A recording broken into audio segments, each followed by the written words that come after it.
एका शाळेत एका वर्गात होते 50 विद्यार्थी. शिक्षकांनी प्रत्येकाला एक एक फुगा दिला आणि सांगितलं आपलं नाव त्या फुग्यावर लिहा.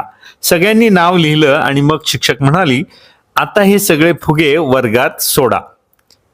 5 मिनिटांनी शिक्षक म्हणाले, आता ज्याच्या फुग्यावर तुमचं नाव आहे, म्हणजे ज्या फुग्यावर तुमचं नाव तुम्ही लिहिलं होतं, तोच स्पेसिफिक फुगा शोधा. विद्यार्थी धावले.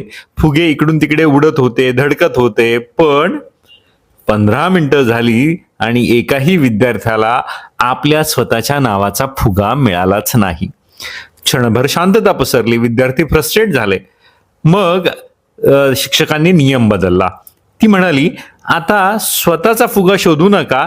जो पहिला फुगा हातात येईल तो त्यावरच ज्या व्यक्तीचं नाव किंवा ज्या विद्यार्थ्याचं नाव लिहिलंय त्या विद्यार्थ्याला द्या. आणि काय जादू झाली, फक्त 5 मिनिटात प्रत्येक विद्यार्थ्याच्या हातात त्याच्या नावाचा फुगा होता. शिक्षिका हसली आणि म्हणाली, हेच आहे आयुष्याचं सत्य.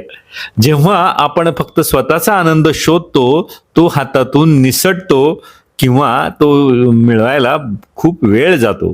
पण जेव्हा आपण इतरांच्या आयुष्यात आनंद निर्माण करतो, आनंद देतो, तो आपोआप आपल्याकडे परत येतो. त्यामुळे आनंद मिळवायचा असेल तर आधी आनंद द्या. कारण आनंद ही शोधायची गोष्ट नाही, तर ती वाटायची गोष्ट आहे. मित्रांनो, व्हिडिओ आवडल्यास लाईक करा, शेअर करा.